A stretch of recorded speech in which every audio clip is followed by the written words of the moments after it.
ముందుగా ఈనాటి press meet కార్యక్రమానికి ఇచ్చేసినటువంటి పత్రికా సోదరులకు, అదేవిధంగా నా కాంగ్రెస్ పార్టీ ఏదైతే ఉప సర్పంచ్, అదేవిధంగా వార్డ్ మెంబర్స్కు, కాంగ్రెస్ పార్టీ సీనియర్ నాయకులకు, యువజన కాంగ్రెస్ నాయకులకు అందరికీ కృతజ్ఞతలు. ఈరోజు ప్రెస్ మీట్ పెట్టడానికి ప్రధాన ఉద్దేశం ఏంటంటే, కల్వకుంట్ల కవితమ్మ గారు ఈరోజు కోడంగల్ నియోజకవర్గానికి సంబంధించింది, అదేవిధంగా గౌరవ ముఖ్యమంత్రి రేవంత్ రెడ్డి గారి మీద ఒక అబండం వేసింది. దాని గురించి ఈరోజు కోడంగల్ ప్రజలు కావచ్చు, అదేవిధంగా రాష్ట్ర ప్రజలు కావచ్చు, యువజన కాంగ్రెస్ తరపున వాస్తవాలు చెప్పాలి. ఆమె ఏం మాట్లాడ్డది, ఏ అసత్య ప్రచారం చేస్తుంది కోడంగల్ నియోజకవర్గం మీద అనే విషయాన్ని యువజన కాంగ్రెస్ నాయకులుగా చెప్పే బాధ్యత మాపై ఉంది. ప్రధానంగా కల్వకుంట్ల కవిత గారు ఏంటంటే, కోడంగల్ నియోజకవర్గంలో ఏదైతే డూప్లికేట్ ఓట్లతోని రేవంత్ రెడ్డి గారు గెలవడం జరిగిందని నిన్న ఒక మాట మాట్లాడింది ప్రెస్ మీట్ సందర్భంగా. కవితమ్మ గారు, మేము యువజన కాంగ్రెస్ తరఫున, అదేవిధంగా ఈ యొక్క కోడంగల్ నియోజకవర్గ ప్రజల తరఫున క్వశ్చన్ చేస్తున్నాం. 2023 డిసెంబర్లో ఎన్నికలు జరిగితే అంతకన్నా ముందు ఈ రాష్ట్రాన్ని పరిపాలించింది మాజీ ముఖ్యమంత్రి కేసీఆర్ గారు, మీ నాన్న. అదేవిధంగా ఏదైతే సెంట్రల్లో బీజేపీ ప్రభుత్వం ఉంది, మీరిద్దరు ఇక్కడ బీఆర్ఎస్ కావచ్చు, సెంట్రల్లో బీజేపీ కావచ్చు, మీరే కదా ఎలక్షన్స్ పెట్టింది. ఎలక్షన్ కమిషన్ మీ చేతుల్లో ఉంది. మరి ఈ డూప్లికేట్ ఓట్లను ఎందుకు గుర్తించలే? అసలు డూప్లికేట్ ఓట్లని సృష్టించిందే మీరు. ఇక్కడ పట్నం నరేందర్ రెడ్డిని గెలిపించాలి, రేవంత్ రెడ్డి గారు గెలిస్తే మాకు పక్కలో బల్లెంలా తయారవుతాడు కాబట్టి ఆయనను ఓడించాలనే ఆలోచనతో సేడంలా ఆ రోజు మీ ప్రభుత్వం ఉంది, మీకు సానుకూల ప్రభుత్వం ఉంది, బీజేపీ ప్రభుత్వానికి మీరు లొత్తుగా మారి ఈ రోజు అబండాలు గౌరవ ముఖ్యమంత్రి రేవంత్ రెడ్డి గారు మీరు వేస్తున్నారు. మరి ఈ కోడంగల్ గురించే మీరు ఎందుకు అన్వేషణ చేసిండ్రు? కోడంగల్ గురించి ఎందుకు మాట్లాడుతున్నారు? పక్కన ఉన్నటువంటి నీ సొంత తమ్ముడుగా అన్నన సిరిసిల్ల గురించి ఎందుకు మాట్లాడతలేవు? నీ యొక్క బావ హరీష్ రావు కాన్స్టిట్యున్సీ సిద్దిపేట గురించి ఎందుకు మాట్లాడతలేవు? మీ నాన్న గజ్వేల్కి సంబంధించిన నియోజకవర్గం గురించి ఎందుకు మాట్లాడతలేవు? కేవలం కోడంగల్ గురించి మాట్లాడి దొంగే అన్నట్లు ఈరోజు ఆ రోజు ప్రభుత్వంలో లేకుంటే ఎలక్షన్ కమిషన్ మీ చేతిలో ఉండే, సెంట్రల్ సంబంధించిన అనేక వ్యవస్థలంతా మీ చేతిలో ఉండే కదా. మరి ఈ రాష్ట్రంలో ఇట్లా ప్రభుత్వంలో మీరే ఉంటారు కదా. అనేక మంది ఫోన్లు ట్యాప్ చేసిన శక్తి ఈరోజు మీకు ఓట్లను కొలగొట్టడం పెద్ద విద్యేం కాదు. ఈరోజు ఏదో లక్ష్మణ పలుకులు వచ్చి పలుకుతున్నారు. మేము ఛాలెంజ్ ఇస్తున్నాం. మేము అలాగే చేయాలనుకుంటే మా యొక్క కోడంగల్ నియోజకవర్గానికి సంబంధించి ఏదైతే మా కోడంగల్ నియోజకవర్గ సత్సంబంధాలు కర్ణాటక సంబంధించిన చాలా ఎందుకంటే గుల్బర్గా కావచ్చు, సేడెం కావచ్చు, అదేవిధంగా గుర్మిట్కల్ కావచ్చు, రాయచూర్ కావచ్చు, యాదగిరి, ఇవన్నీ మా యొక్క ఆడబిడ్డలని ఆ ప్రాంతానికి ఇచ్చినాం. కర్ణాటకలో ఉన్నటువంటి సంబంధాలు మా సంబంధాలు రక్త సంబంధాలు. మేము అట్లా అనుకుంటే దాదాపు గౌరవ ముఖ్యమంత్రి 1,00,000 ఓట్లతో గెలిచేవాడు. కానీ మేము నిజాయితీగా ఈ నియోజకవర్గంలో ఉన్నటువంటి ఓట్లన్నీ మాత్రమే అడుక్కున్నాము. వాళ్ళు మా మీద ప్రేమ చూపించారు కాబట్టి మేము గెలుపొందినాం.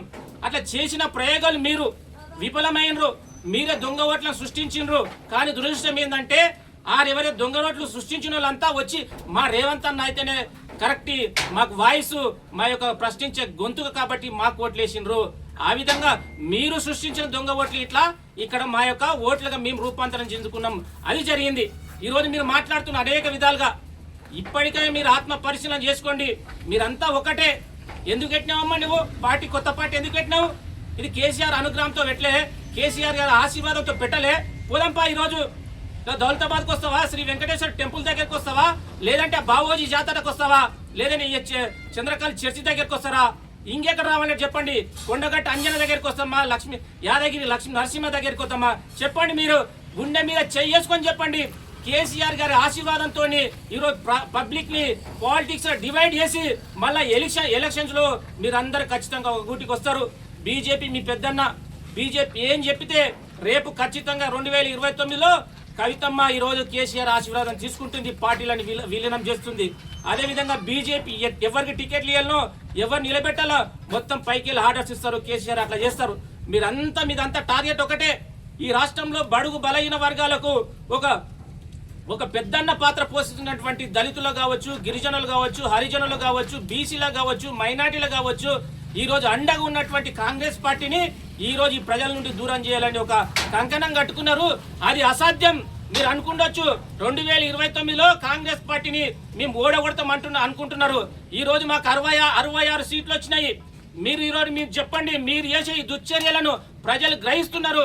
ఖచ్చితంగా 2029లో వచ్చే సాధారణ ఎన్నికల్లో మేము 119 నియోజకవర్గంలో 100 స్థానాలు గెలుస్తాం. రెండవసారి కాంగ్రెస్ పార్టీ ప్రజాపాలన అధికారంలోకి వస్తుంది.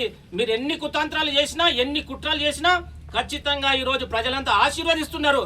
ఈ రోజు ఏదైతే సన్న బియ్యం కావచ్చు, రైతు బీమా కావచ్చు, రైతు భరోసా కావచ్చు, ఈ రోజు 200 యూనిట్ల కరెంటు కావచ్చు, ఇలా చెప్పుకుంటూ పోతే అనేక సంక్షేమ పథకాలు, ముఖ్యంగా ఇందిరమ్మ ఇల్లుకు సంబంధించిన ఈరోజు 10 ఏళ్లలో మీరు ఒక్కడ కనీసం ఒక ఇల్లు కట్టేలే. ఈరోజు ప్రతి గూడెంకి పోయినా, ప్రతి గ్రామంకి పోయినా ఇందిరమ్మ ఇల్లు దర్శనమిస్తుంది. అది కాంగ్రెస్ పార్టీకి ఉన్నటువంటి చిత్తశుద్ధి.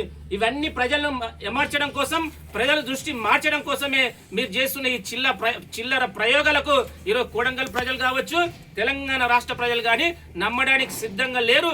మీరంతా ఒక గూటికి చేరే పక్షులు. ఈ పక్షులని ప్రజలు ఎప్పుడో దూరం పెట్టిండ్రు.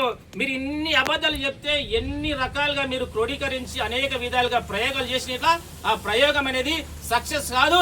ఈ రోజు రేవంత్ అన్న బ్రహ్మాండంగా అద్భుతంగా కొడంగల్ నియోజకవర్గాన్ని డెవలప్మెంట్ తీసుకుపోతున్నాడు.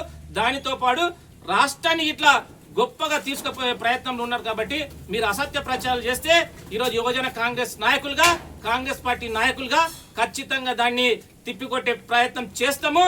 మేము కేవలం ప్రజలకు మాత్రమే జవాబుదారీ. మా ప్రభుత్వం ఆ విధంగా ముందుకు పోతామని గుర్తు చేస్తూ జై కాంగ్రెస్, జై కాంగ్రెస్, రేవంత్ అన్న నాయకత్వం, రేవంత్ అన్న నాయకత్వం, తిరుపతి అన్న నాయకత్వం, తిరుపతి అన్న నాయకత్వం. ధన్యవాదాలు.